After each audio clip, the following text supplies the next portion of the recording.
여러분들이 이 예배를 개혁하라라는 주제로 좀 무슨 주제인가 쉽게 들어올 수도 있지만 그 자세한 내용들은 우리가 이제 오늘 하루를 통해서 알아가기를 원합니다. 예배하면 어떤 생각이 좀 드십니까? 예배. 우리가 맨날 하는 그런 예배를 떠올리게 되죠. 근데 예배는 궁극적으로 두 가지가 있습니다. 첫 번째는 우리가 함께 이렇게 모여서 교회라는 건물 안에서 드리는 공동의 예배가 있습니다. 우리 주일, 수요예배, 금요예배 이게 다 공동의 예배입니다. 우리가 예식을 갖추고 하나님 앞에 찬양과 말씀으로 드리는 공동 예배가 있죠. 두 번째 예배는 뭘까요? 이제 교회 문 밖을 나서서 삶의 예배가 있습니다. 이건 명확히 우리가 구분할 줄 알아야 돼요. 그러니까 예를 들어서 예배, 우리 믿는 사람들은 그냥 다 예배지 생각해서 공동의 예배를 소홀히 하면 또 안 됩니다. 확실히 구분이 돼야 되는 거죠. 그래서 공동의 예배와 삶의 예배. 삶의 예배는 뭔가 삶에서 예식을 갖춰서 드리는 건가? 그건 아닌 것 같아요. 이 삶의 예배는 오늘 이제 하루 동안 쭉 우리가 배우고 또 말씀 가운데 나누겠지만 삶의 예배는 내가 하나님을 공동의 예배에서 고백한 것처럼 그 은혜의 고백처럼 살아내는 문제입니다. 그러니까 내가 예배 때 받은 은혜와 말씀으로 깨달은 것을 살아내야 하는 문제가 삶의 예배로 나와 있는 거죠. 근데 우리는 사실 이 크리스찬들은 어느 예배에 집중하죠? 공동의 예배. 그래서 출석하거나 여러 가지 예식을 따라서 하면 그것으로 족하다라고 생각을 합니다. 그런데 막상 신앙인들이 삶의 현장에 나아갔을 때 그 공동의 예배에서 배운 은혜가 제대로 적용되지 않을 때 점점점 우리가 삶의 예배와 공동의 예배를 인식하지 못하게 됩니다. 그러니까 마치 공동의 예배로 그날 은혜를 누리면 충분한 것처럼 그 삶은 내가 열심히 살아내야지라는 문제로 다르게 보여질 수 있는 것이죠. 그러나 이 둘은 하나님 앞에 같은 예배로 드려져야 한다라는 것이죠. 그래서 우리가 이 예배라는 것은 하나님 앞에 하나님을 경외하는 것, 그렇죠? 하나님을 경배하고 찬양하는 것인데 이것이 이제 우리가 외적으로 표출되는 것이 예배입니다. 하나님을 경외하고 사랑합니다. 하나님 내가 주님을 의지하기 원해요. 이것을 외적으로 표출하는 행위가 예배입니다. 여기서 말하는 예배는 공동의 예배와 삶의 예배 두 가지를 포함하는 겁니다. 그래서 우리가 예배를 단선적으로 그냥 공동의 예배로만 하는 것이 아니라 확장된 삶의 예배로까지 나아가야 한다는 것이죠. 그러니까 그렇게 놓고 본다면 우리 삶 전체가 뭐예요? 전체가 예배가 되는 겁니다. 근데 그걸 가만히 떠올려 보면 우리가 나중에 죽고 천국에 가면 뭐 한다 그러죠? 뭐 한다 그래요? 천국 가면 뭐 하는지 아시는 분? 죽어봐야 하는 거 아닙니까? 성경에서 뭐라 그래요? 하나님 나라에 가면?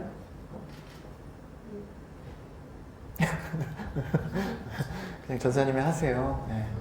피곤하니까 개회배부터. 우리 하나님 나라 가면 뭐 합니까? 영원토록 하나님을 찬양합니다. 다시 말하면 하나님을 영원토록 예배하는 거예요. 와, 주일날 1부, 2부 저녁 예배 드리기도 너무 힘든데 매일 예배? 행복하다. 약간 이런 느낌이 있나요? 근데 그러한 예배의 삶이라는 것은 우리가 공동의 예배만 자꾸 생각하니까 하늘나라에 가서 그 예배하는 예식에 대한 예배만 자꾸 떠올리게 됩니다. 근데 우리의 삶의 예배로 들어와 보면 우리가 사실 먹는 것을 먹거나 내가 옷을 입거나 누구를 만나거나 심지어는 샤워를 하거나 심지어는 작은 일, 내 방을 청소하거나 수많은 작은 시간, 큰 시간 속에서 사실 우리는 삶으로 하나님을 예배해야 합니다. 그렇다면 우리의 삶 자체가 예배와 결속된 삶으로 나아가는 것이죠. 그러니까 천상의 예배를 우리 이 땅 가운데 인생의 삶에서 경험해낼 수가 있는 겁니다. 뭐를 통해서요?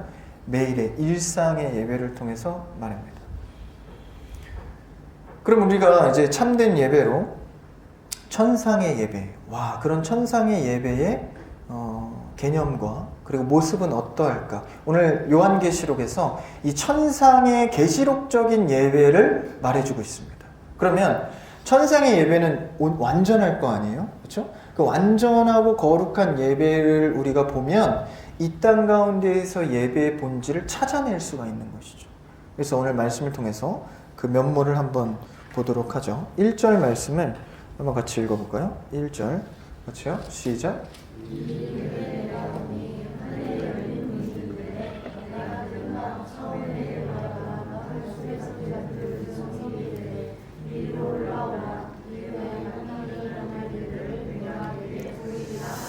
요한계시록은 누가 썼죠? 요한계시록은 요한이 썼습니다. 아예 성경 제목에 나와 있죠. 이 요한이 반모섬에 유배되어 있을 때 쓴 계시록, 하나님의 환상과 음성을 듣고 쓴 책입니다. 근데 우리가 흔히 요한계시록은 미래적 어떤 걸 예측하고 나중에 일어날 일에 대해서 예언한 책 같지만 실제 요한계시록은 우리의 현실의 책입니다. 이 땅 가운데 삶을 어떻게 살 것인가, 예배를 어떻게 드릴 것인가의 문제를 기록하고 있는 것이죠. 그래서 오늘 1절에 보니까 하늘에 열린 문이 있는데 라고 시작하고 있죠. 하늘에 열린 문. 그러니까 하나님 앞에 보좌로 나아가는데 어딜 통과해요? 열린 문이다. 그림 언어죠. 실제 문이 열려있는 형상을 우리가 보게 된다기보다 하나님의 그림 언어입니다. 표현한 거죠. 열린 문이라는 의미가 뭘까요? 천상의 예배로 들어가는데 열린 문. 사랑은 열린 문. 제가 이제 그 3부 예배 때 이렇게 멀리서만 보다가 가까이 눈을 맞추니까 여러분들이 표정이 좀 부담스러워 하시니까 딱 눈 맞추고 네 하시는데 그러지 마시고 좀 익숙해 봅시다. 열린 문이라는 것은 여러분들이 뭐 예배 때도 그렇죠. 마음이 열렸다. 관계에서 딱딱한 마음이 열렸다 라고 표현하지 않습니까? 열린 문은 초대를 의미합니다. 딱딱하고 굳어졌던 관계가 확 열린 거죠. 초대하는 겁니다. 말씀 띄워놓으시면 됩니다. 열린 문, 열려있다. 하나님께서 우리를 초대하고 있다라는 그림의 언어입니다. 그러니까 당시의 그리스도인들은 로마의 압제로부터 굉장히 그 신앙을 지키기가 어려웠습니다.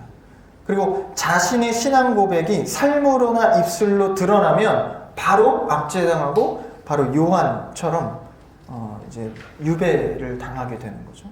그러니까 사도 요한도 이제 자신의 신앙 고백을 하다가 이제 그 로마의 압제로부터 반모섬에 유배를 당하게 됩니다. 그러니까 그러한 상황 가운데에서 하나님께서 그에게 진정한 삶의 예배가 무엇인지를 드러내고 있는 것이죠. 그때 첫 메시지 전달이 무엇입니까? 이 억압 속에 전달한 내용, 하나님의 열린 문이라는 것이죠. 그러니까 이것은 하나님께서 우리를 예배로 인도하실 때 초대함이 있다라는 것입니다. 그러니까 우리가 뭐 시간이 되어서 광고를 듣고 경건훈련에 나왔고 예배에 있는 거 알고 내가 어렸을 때부터 뭐 드렸으니까 나와왔다? 그게 아니다라는 것이죠. 반드시 예배의 자리에는 하나님의 초대가 없으면 올 수 없습니다. 아니요, 저 씻고 옷 입고 그냥 걸어오면 올 수 있는데요. 그렇지 않다라는 거예요. 그러니까 천상의 예배는 하나님의 초대로부터 출발합니다. 그러니까 우리가 예배의 개념을 먼저 명확히 해야 하는 것은 하나님의 거룩하신 초대가 있어야 이 예배의 참여자가 될 수 있다는 것입니다. 그러니까 이 예배는, 그러니까 초대는 누가 하죠? 보통? 이 주인이 하죠. 주인이 손님을 초대하는 거예요. 그리고 손님이 와서 나 초대했으니까 내 마음대로 막 음식하고 내 마음대로 냉장고에서 꺼내 먹고, 아니죠. 주인이 원하는 의도가 있다라는 것이죠. 초대를 했다 한다면 그 주인의 의도가 있다라는 것입니다. 그럼 이제 하나님의 부르심 앞에 예배로 초대되었습니다. 그 다음 그림을 한번 2절, 3절에서 한번 볼까요? 같이 읽읍시다. 시작. 내가 곧 성령에 감동되었더니 하늘의 보좌를 베풀었고 그 보좌 위에 앉으신 이가 있는데. 주목할 단어가 뭐죠? 2절에 보좌입니다. 그 다음 3절도 한번 보죠. 3절 시작. 앉으신 이의 모양이 거울과 홍보석 같고 또 무지개가 있어 보좌에 둘렀는데 그 모양이 보석 같다. 보석들과 무지개가 그 둘러서 어디예요? 보좌. 일단 우리가 중심적으로 뭘 봐야 합니까? 보좌를 봐야 합니다. 이 보좌라는 단어 잘 들어보십시오. 이 보좌라는 단어가 당시 로마 때 압제를 받고 있던 이스라엘에게는 굉장히 흔한 단어였습니다. 어떤 보좌였을까요? 이스라엘이 왜 압제당했어요?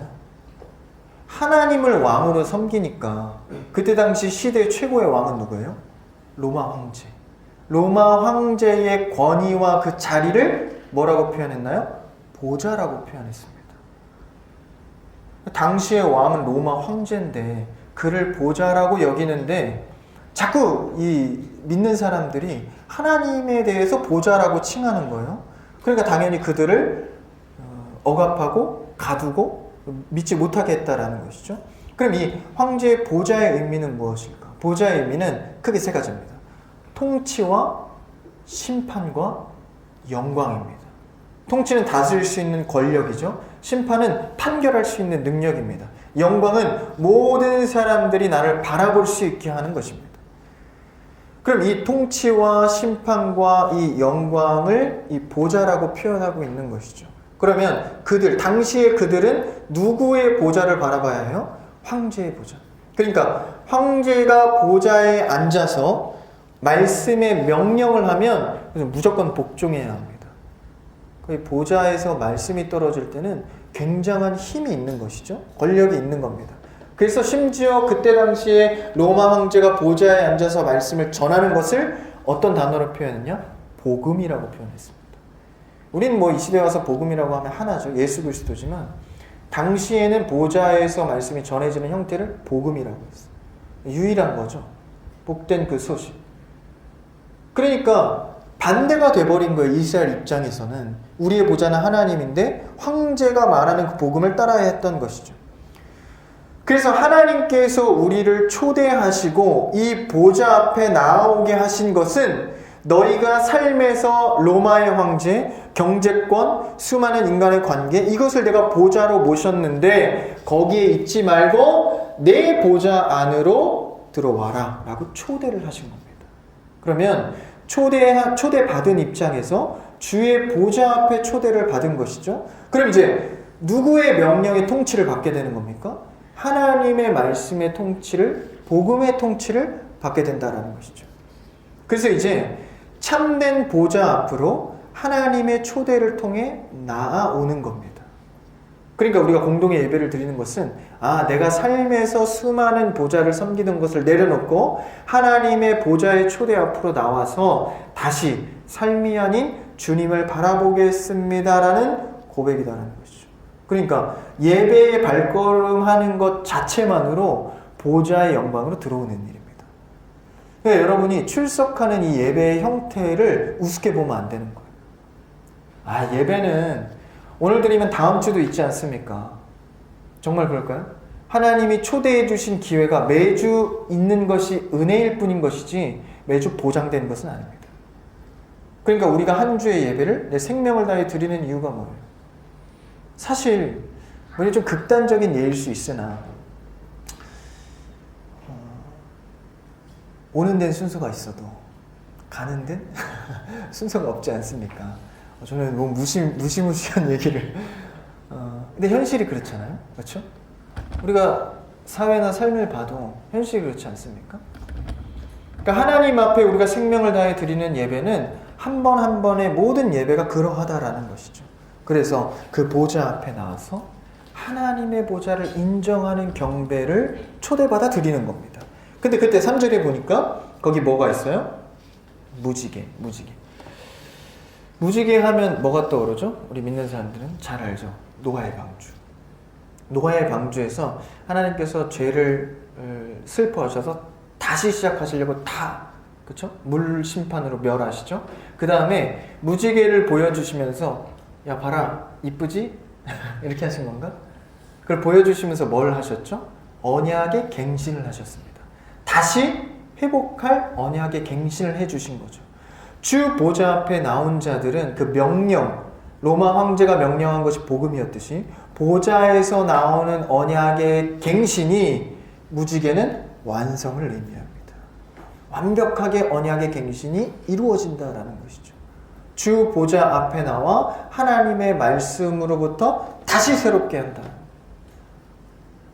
그러니까 우리가 주님 앞에 초대받았다라는 것은 이 언약의 갱신을 의미합니다. 여러분이 어떤 말씀의 은혜로 살아가십니까? 다시 주 앞에 나와서 말씀으로 갱신하시고 언약의 말씀으로 다시 회복하셔야 됩니다. 그러니까 우리 가운데 말씀이 늘 흐르지 않으면, 그렇죠? 하나님의 언약 가운데 사는 것이 얼마나 쉬운 일이 아닌 것을 알게 되죠. 뭐 할 때? 주 앞에 나와 예배 드릴 때. 그래서 하나님의 나라의 통치에 힘입어서 거기에 힘이 있는 거구나.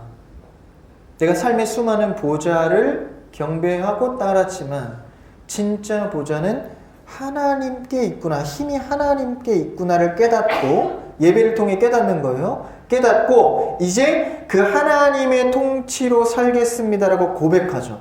그럼 아까 찬양하니까 고백 되게 많이 하더라고요. 그대로 살기를 원하십니까? 그냥 찬양은 찬양이고 갑인자매 찬양 좋다 살면 내 마음대로 그게 아니라 찬양의 고백대로 살아내는 거죠. 그게 어떻게 가능합니까? 내가 하나님의 보좌로부터 오는 힘이 가장 진리의 힘이구나라는 것을 깨닫고 이제는 그 통치의 삶으로 끌어내는 거죠. 그렇죠? 그래서 하나님께 영광을 드리고 그 삶으로 이제 나아가서 그 보좌의 힘으로 살아가겠다라는 것이죠. 로마의 힘과 권력과 경제가 아니라 하나님의 나라로부터 오는 예수 그리스도의 보좌로부터 임하는 그 말씀의 은혜들로 살아가는 거죠. 그랬을 때 아까 보좌가 뭐라 그랬죠? 통치, 심판, 영광. 이제 삶에서 통치하시고 심판하시고 영광을 받으시는 분, 그 하나님이 내 삶에 일하시기 시작한다는 것이죠. 그럼 하나님의 통치를 받기를 원하십니까? 삶에서 받으셔야 한다는 거예요. 내가 아무리 어떤 일들을 하면서 노력을 해도 역시 하나님의 주권 가운데 끌려가는 것이 가장 합당한 삶이고, 심판은 뭐예요? 누군가를 미워해, 복수하고 싶어, 내 맘대로 처리하고 싶어. 근데 잠잠한 거죠. 복수는 나의 것. 미움과 복수는 나의 것이 아닙니다. 심판자는 누구이십니까? 예수 그리스도. 주께 맡겨드리는 거죠. 그게 삶에서 이루어져야 한다는 겁니다. 그리고 모든 영광을 주께 드리는 것. 이 보좌를 인식함 속에서 삶을 살아내는 것이죠. 그러니까 우리가 함부로 삶 속에서 내 맘대로 복수하거나 결정하거나 평가하는 것은 오늘 말씀처럼 보좌의 초대로 나온 예배자의 모습이 아니다라는 것이죠. 내가 보좌에 눌러 앉은 거예요. 내가 심판하겠다. 저자는 내가 보니까 미움 받아도 돼. 막 미워하는 거. 평가를 좀 해야겠다. 그건 다 누구의 몫입니까? 보좌에 계신 주의 몫이라는 거죠. 그럼 나는 어느 자리에 서야 합니까? 심판과 보좌의 자리에 서는 게 아니라 초대된 자로서 예배자의 자리로 서야 한다는 겁니다. 예배자의 자리로 서야 하는데, 삶에서도 예배 자리에 서야 하는데 삶의 예배 자리가 아니라 삶의 보좌의 자리에 앉아버리는 거죠. 그때 나의 예배는 하나님이 받지 않으신다는 겁니다. 이미 자신이 보좌에 앉았는데 누구를 예배하고 누가 예배를 받을 수 있겠습니까? 그럼 예배자의 자리를 잘 지켜가는 여러분 되길 바랍니다. 그래서 그런 예배자가 또 어떤 이제 궁극적인 예배를 드리는가? 한번 4절, 그 다음 줄 읽어볼까요? 4절 시작.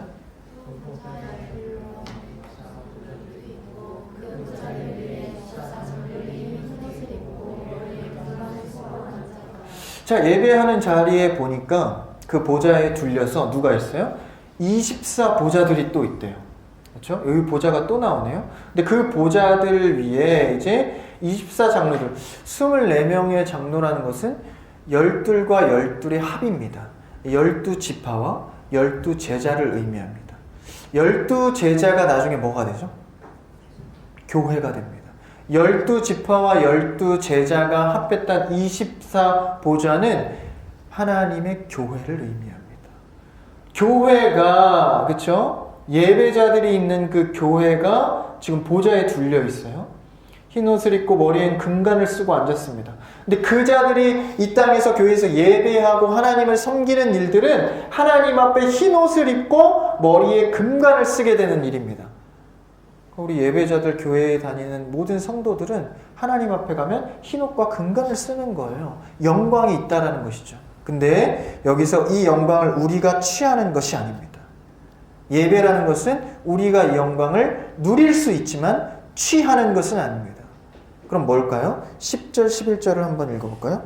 10절과 11절인데 한번 같이요. 시작.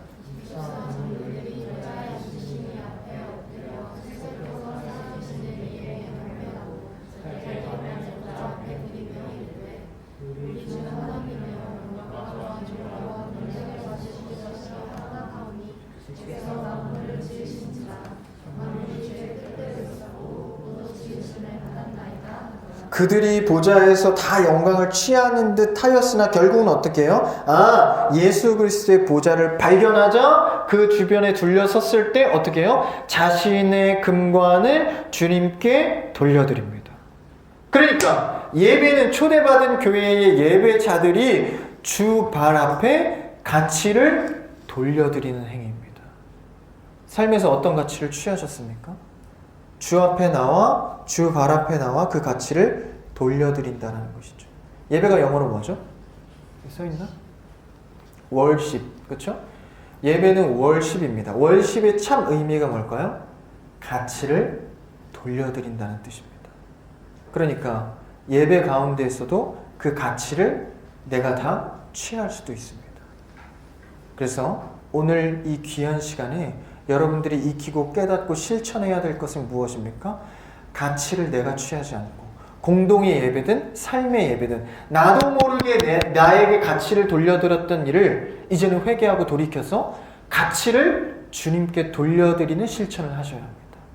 삶에서든지 공동의 예배에서든지 말이죠. 그래서 이것이 오늘 천상에 드렸던 예배의 원형입니다. 천상의 예배인 거죠. 24장로들이 금관을 받아서 보좌에 있는데 어린 양의 공로임을 확인하여서 그 보좌에 자신의 공로를 돌려드리는 일. 그게 돌려드리는 일이 뭐였어요? 생각보다 어렵지 않아요. 11절 다시 읽어볼까요? 시작.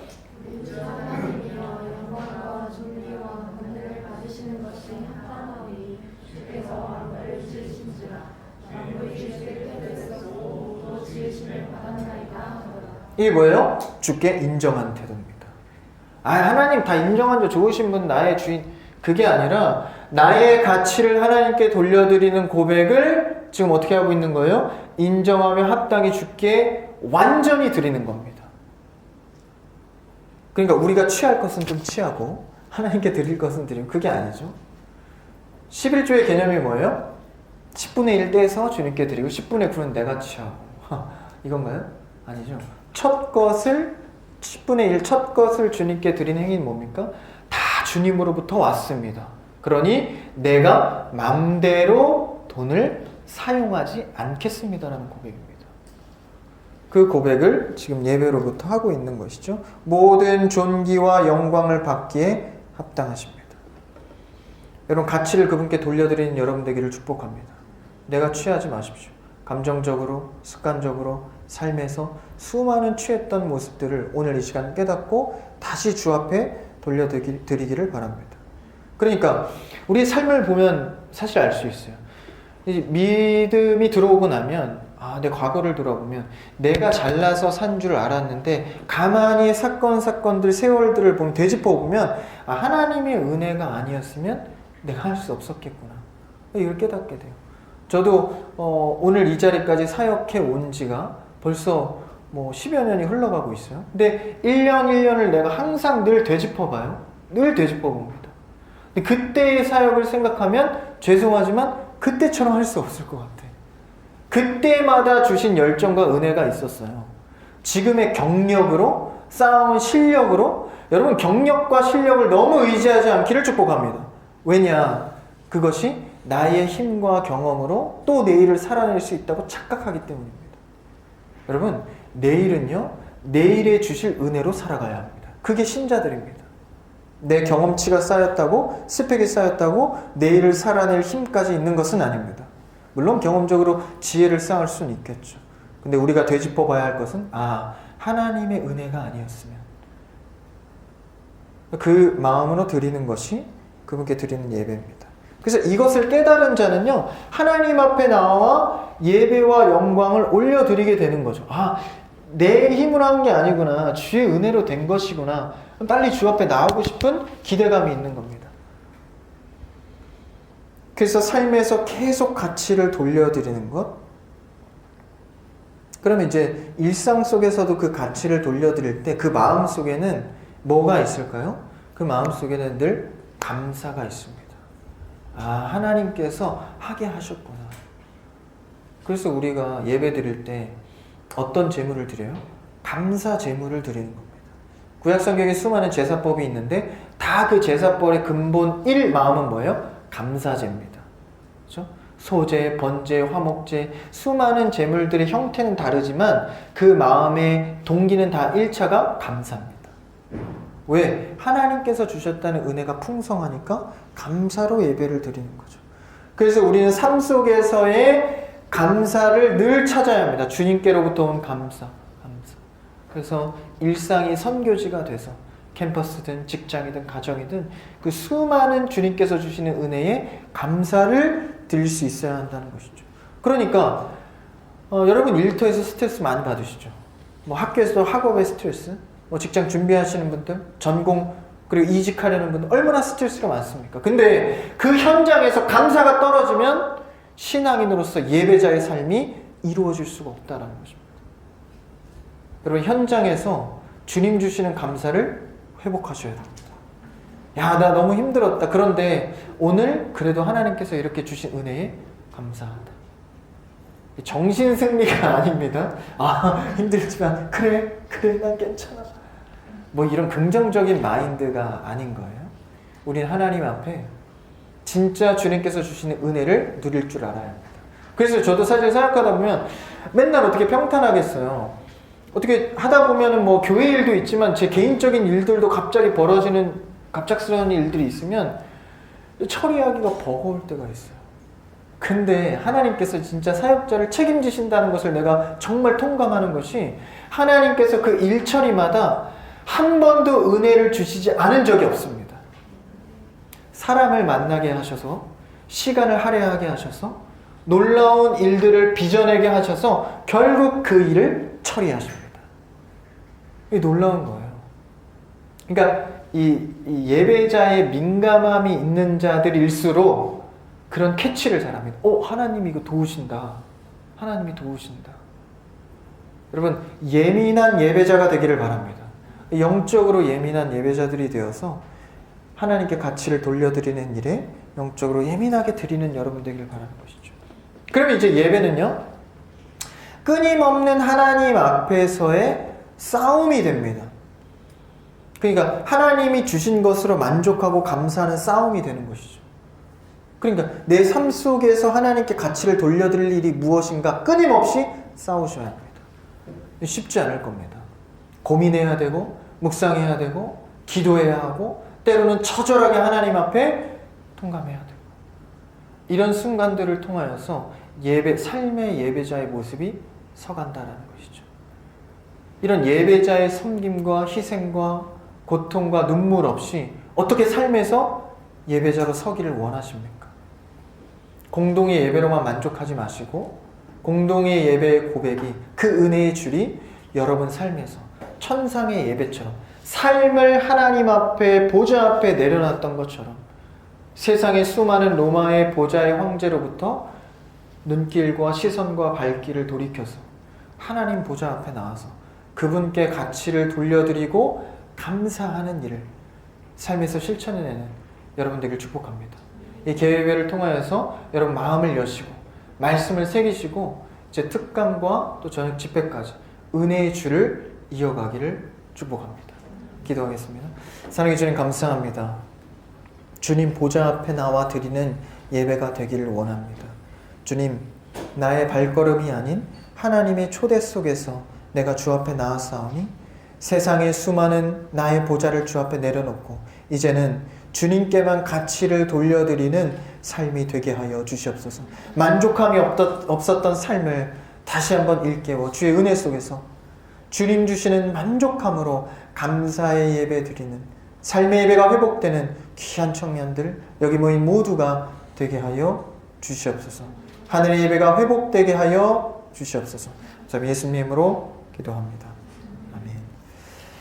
우리 시간 준비한 예물을 드리시면서 우리 같이 찬양을 원하는데 우리 소원 찬양 있죠? 주님 내가 주의 장막을 사모합니다. 같이 찬양하시면서 우리 예물을 주님께 드리겠습니다.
가치를 왕대신 주님께 돌려드립니다. 내 모두 나의 평생에 한